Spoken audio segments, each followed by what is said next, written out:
Hello दोस्तों, मैं हूँ रोशन और आप देख रहे हैं मेरा YouTube channel stock market with Roshan. यहाँ पे आज हम लोग जानने वाले हैं कि आज कौन सी कंपनियों के रिज़ल्ट आए हैं और कौन सी कंपनी ने अच्छे खासे रिज़ल्ट दिए हैं जो कि हम लोगों को उसमें इन्वेस्टमेंट करने के लिए फ्यूचर के लिए अच्छा हो रहेगा।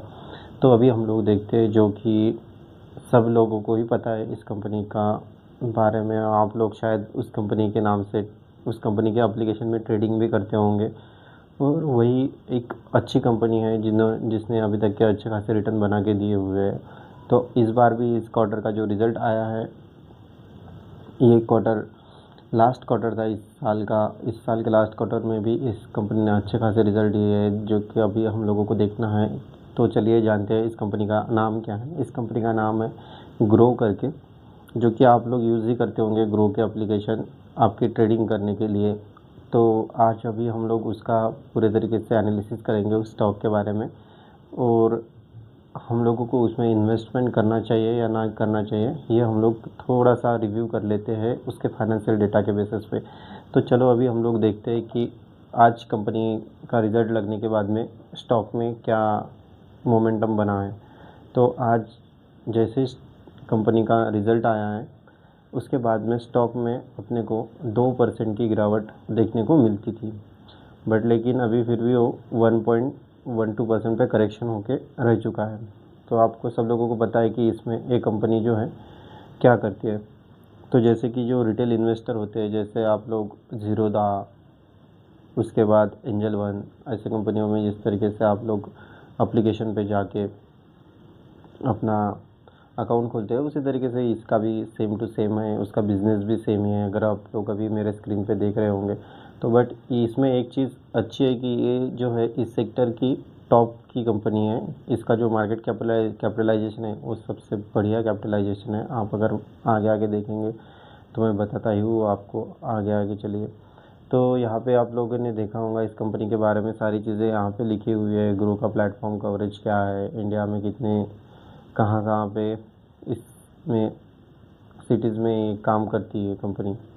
एक्चुअली इन सारी चीज़ों में इन्होंने डाल के रखा है। बिजनेस का सेगमेंट इनका दिया हुआ है, brokerage segment and other segment में कहाँ कहाँ से इनको रेवेन्यू जनरेट होता है। अदर सेगमेंट में इनको म्यूचुअल फंड से जो इनका एएमसी करके है वहाँ से इनको अच्छा खासा रेवेन्यू जनरेट होता है। Personal loan against security and all things ये लोग प्रोवाइड करते हैं, जैसे कि हम लोगों ने देखा है। तो आगे अभी हम लोग देखते हैं कि ये कंपनी ने कुछ एक्वाजिशन भी किए हुए एसेट मैनेजमेंट कंपनियां, जो कि इस कंपनी ने एक्वायर की है। और आगे हम लोग देखते हैं इस कंपनी ने जो आईपीओ लॉन्च किया था 2025 में, नवंबर 2025 में कंपनी लिस्टेड हुई थी। उस टाइम पे इस कंपनी ने 6,600 करोड़ का जो आईपीओ लॉन्च किया था वो सक्सेसफुली, और फ्रेश इशू इनका आने वाला है वापस से। एक्सपेंडिचर उन्होंने जो आईपीओ के लिए जो पैसे लिए थे वो कहाँ कहाँ पे यूज़ किए, उन्होंने वो सारी चीज़ें यहाँ पे बताई हुई है। यूटिलाइजेशन कहाँ कहाँ पे हुआ है इसके बारे में सारी चीज़ें हम लोगों को यहाँ पे उन्होंने दे के रखी हुई है। तो अभी हम लोग देखते हैं इसके फाइनेंशियल क्या है, इस कंपनी का मार्केट कैप क्या कितना है, रेशोज़ क्या बोलते हैं, सारी चीज़ें हम लोग यहाँ पे पर्दाफाश करने वाले हैं। चलो तो देखते हैं हम लोग। अभी हमारे स्क्रीन पे दिख रहा है मार्केट कैपिटलाइजेशन इसका जो है सबसे बढ़िया मार्केट कैपिटलाइजेशन है, जो कि इस कंपनी के इस सेक्टर में है। जो कंपनी ये सबसे बड़ी कंपनी है, तो इस हिसाब से मार्केट कैपिटलाइजेशन के पी का स्टॉक पी जो है वो हायर है, 69 का स्टॉक का पी है। बुक वैल्यू जो है इस स्टॉक की 15 रुपीज़ पे है। और इस कंपनी का अगर हम लोग देखते हैं सेल्स ग्रोथ, तो 14% की इसकी सेल्स ग्रोथ है और प्रॉफिट ग्रोथ है 14% की। ईयर ऑन ईयर 3 ईयर अगर इसकी सेल्स ग्रोथ देखते हैं तो हम लोगों को 69% इसकी देखने को मिल रही है यहाँ पे। और ईबिटा भी इसका अच्छा खासा है, जो कि हम लोगों को देखने के लिए इन्वेस्टमेंट करने से पहले हम लोगों को ये सारी चीज़ें जानना ज़रूरी होता है। देखो अभी ये जो कंपनी का चार्ट है एक साल का हम लोग देख रहे हैं, जहाँ पे ये कंपनी अभी मार्च 30 को, जब एक महीने पहले इस कंपनी लोअर लगाया था, इस कंपनी ने लोअर बॉटम बना ही चुकी था जो डबल बॉटम जो बना है इस कम शेयर के फॉर्मेशन में अच्छा खासा डबल बॉटम बना है और उसके बाद में इस स्टॉक ने अच्छी खासी ग्रोथ भी दिखाई है। अगर हम लोग देखते हैं 150 से स्टॉक मूव हो के अराउंड 210 तक ये स्टॉक जा चुका है। यानी हम लोग बोल सकते हैं ऐसे कि अराउंड इस कंपनी ने हम लोगों को अभी अच्छा खासा प्रॉफिट बना के इन्वेस्टर को दिया है, जिसने भी निचले लेवल पे इस स्टॉक को लिया होगा। तो अभी हम लोग आगे जाते हैं तो इस कंपनी के बारे में प्रॉन्स क्या है, कॉन्स क्या है, ये सारी चीज़ें देखते हैं। कंपनी में जो डेप्ट है वो रिड्यूस कंपनी ने कर दिया है, ऑलमोस्ट डेप्ट फ्री बन चुकी है अभी कंपनी। जो कि कंपनी ने अपना IPO लाया था उसके बाद में इन्होंने पैसा उनको भी दे चुके हैं, अपने लोन्स वगैरह सारे के सारे ख़त्म इन लोगों ने लास्ट मोमेंट पे लाने के लिए ट्राई कर रहे हैं ये लोग कि जितने जल्दी से ख़त्म हो जाए उतना अच्छा है कंपनी के लिए। यहाँ पे हम लोग देख रहे हैं अभी से पेयर कंपनियाँ, जो कि इस कंपनी के साथ साथ कौन कौन सी कंपनियाँ और भी है मार्केट में जो कि इस सेक्टर में काम करती है। देखो तो अभी यहाँ पे मोतीलाल ओसवाल है, 360 ONE है, एंजल वन है अपना, उसके बाद आनंद राठी है, IIFL, ये सारी कंपनियां जो है ये इसी सेक्टर में काम करती है। जो हम लोग अगर कंपैरिजन के हिसाब से भी देखते हैं तो बिलियनियर जो ग्रो कंपनी अपनी है बिलियन ब्रेन वाला, तो उसका जो मार्केट कैप है यहाँ पे सबसे ज़्यादा है और करंट मार्केट प्राइस यहाँ पे अभी हम लोग देख रहे हैं 196 है। PE जो है एक्सपेंसिव है थोड़ा सा as compare to Motilal Oswal, 360 ONE, Angel One के मुकाबले। अगर हम लोग वहाँ पे भी ले सकते हैं अगर हम लोगों को पोजीशन लेना है तो, बट लेकिन ये है कि अभी हम लोग देखते हैं इनका प्रॉफिट मार्जिन कैसा है, ये सारी चीज़ें अभी हम लोग यहाँ पे देखने वाले हैं। कैश फ्लो कैसा है, पॉजिटिव चल रहा है नहीं चल रहा है। यहाँ पे सारे रेशोज़ दिए हैं। इंडस्ट्री का व्यूज़ 18% पे है, सेल्स कितना किया है कंपनी ने एज़ कम्पेयर टू बाकी की कंपनियों ने भी कितना किया है, ये सारी चीज़ें यहाँ पे दी गई हुई है। अभी हम लोग क्वार्टरली रिजल्ट इसके देख लेते हैं एक बार कि इसने क्या परफॉर्मेंस दिया है। अभी हम लोगों को ने इसका सितंबर 2024 में जो सेल हुआ था वो 1100 करोड़ का हुआ था, 1125 करोड़ का। उसके बाद दिसंबर, मार्च, जून, सितंबर, वापस दिसंबर और वापस मार्च। अभी हम लोग मार्च का जो इसका अभी हम लोगों को मार्च का भी दिख रहा होगा यहाँ पे। तो मार्च का अराउंड इसका जो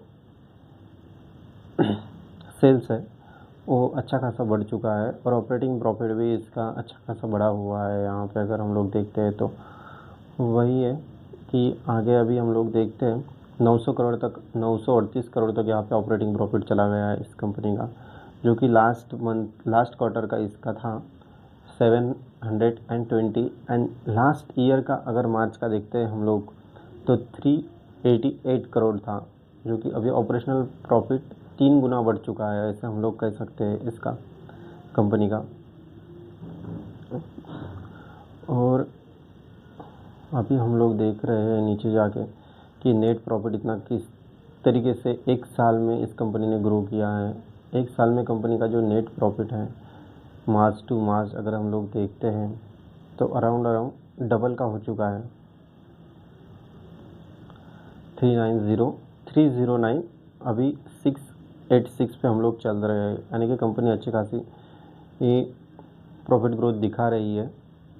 तो ये है कि अच्छी कंपनी अगर होगी तो हम लोगों को अंडरस्टैंडिंग करने के लिए, समझने के लिए अच्छा जाएगा। हम लोगों को समझना चाहिए, अच्छी कंपनियों के बारे में जानना चाहिए और उस वैसे ही कंपनियों में इन्वेस्टमेंट करना चाहिए। अभी हम लोग यहाँ पे देखेंगे ईयर ऑन ईयर जो कंपनी 2022 में माइनस में चल रहा था जिसका ऑपरेटिंग प्रॉफिट, उसके बाद मार्च आया, मार्च 2023 आया, 24 आया, 25 आया, अभी 26 आया। 26 मार्च में देखो अभी 27 करोड़ का इस कंपनी का ऑपरेटिंग प्रॉफिट बन चुका है। अगर हम लोग देख रहे पा रहे होंगे तो आप, नेट प्रॉफिट भी अच्छा खासा बढ़ चुका है, इस कंपनी का। और इस कंपनी ने अगर हम लोगों को देखना चाहते हैं हम लोग सेल्स ग्रोथ, एक यहाँ पे जो कंपनी की दी गई है कंपाउंडिंग सेल्स ग्रोथ तो यहाँ पे 60% की सेल्स ग्रोथ यहाँ पे दी हुई है। कंपाउंडिंग प्रॉफिट अगर हम लोग देखते हैं 3 साल का 66% का कंपाउंडिंग प्रॉफिट इस कंपनी ने बना के दिया है अपने इन्वेस्टर को। तो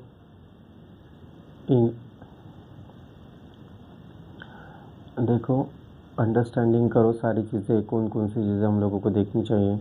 अभी इक्विटी जो था यहाँ पे, पहले इक्विटी 366 करोड़ का ही था, बट लेकिन जैसे इन्होंने अपना IPO लॉन्च किया, उसके बाद में मार्केट से पैसा उठाया, उसके बाद में इसका जो इक्विटी कैपिटल था वो बढ़ चुका है, जो कि कंपनी ने उस पैसे को उठा के अपने लोन्स चुकते किए। उसके बाद जो भी ऑपरेशनल कॉस्टिंग के लिए जो उन्होंने यूज़ किया होगा ऑपरेशन चलाने के लिए, वहाँ पे इस पैसे का यूज़ किया गया होगा। कंपनी के ऊपर फिर भी बोरोइंग अभी 270 करोड़ का है यहाँ पे। अदर लायबिलिटी भी यहाँ पे अच्छी खासी दिखाई दे रही है हम लोगों को। तो अभी हम लोग कैश फ्लो देखते हैं पॉजिटिव में, बट वही देखना है कैश फ्लो क्यों पॉजिटिव में है। पॉजिटिव में यहाँ पे कैश फ्लो जो दिख रहा है हम लोगों को, कैश फ्लो ऑपरेटिंग एक्टिविटी बहुत ही कम आ रहा है, बट लेकिन फाइनेंशियल एक्टिविटी मार्केट से पैसा उठा रही है किसी न किसी तरीके से। तो हम लोग अभी देखते हैं कि कहाँ से कंपनी ने पैसे उठाए हैं इतना सारा। अगर 2100 करोड़ का अगर कंपनी के पास, एक्चुअली कंपनी ने जो पैसा उठाया है बेसिकली वो पैसा है प्रोसीडिंग फ्रॉम शेयर्स। कंपनी ने अपना शेयर कैपिटल टाइम पे जो पैसा आया था कंपनी के पास, वही पैसा ये है सारा का सारा। और बोरोइंग पेमेंट जो यानी कि लोन बिल थे वो कम कर रही है कंपनी एक्चुअली में। तो ये हम लोगों को क्लियर कट कंपनी के हिसाब से आगे जाके कंपनी अच्छा ही ग्रो करेंगी। ये भी इन्वेस्टर जो है, ये हम लोग नीचे जा रहे हैं, नीचे जाके हम लोगों को देखने को मिल रहा है यहाँ पे। हाँ, हम लोगों के लिए जो है शेयर होल्डिंग पैटर्न एक इम्पोर्टेंट होता है, जो कि कौन कौन से लोगों के पास इसके शेयर्स हैं। जैसे कि अभी इसमें देख रहे हैं हम लोग, प्रोमोटर के पास सिर्फ खाली 27% की होल्डिंग है, और बाकी की जो सारी होल्डिंग है और जो कि पब्लिक में ही 62% की होल्डिंग इसकी है। पब्लिक में 62% जो होल्डिंग है उसमें भी अगर आप हम लोग देख रहे होंगे अभी, तो इसमें जो इन्वेस्टर है वो सारे के सारे बड़े हैं, यानी नॉर्मल इन्वेस्टर यहाँ पे कम है पब्लिक में, जिनके पास अच्छी खासी देख पा रहे होंगे। पब्लिक में अगर इन लोग पब्लिक में है, बट लेकिन ये बड़ी बड़ी इन्वेस्टमेंट कंपनियाँ यहाँ पे आ चुकी है पब्लिक में, जो कि इन्वेस्टमेंट कर चुके हैं यहाँ पे। और दूसरी हम लोग देखते हैं DIs में हमारे यहाँ पे मोतीलाल ओसवाल का यहाँ पे 2% का स्टेक है, जो कि अभी अभी उन्होंने मार्च महीने में एक्वायर किया है। FIs का भी 2.51% का यहाँ पे स्टेक है। ललित केसर और जयंत सिंह ये सारे यहाँ के कंपनी के प्रमोटर हैं। इस तरीके से कंपनी का तो बताइए, मैं आपके लिए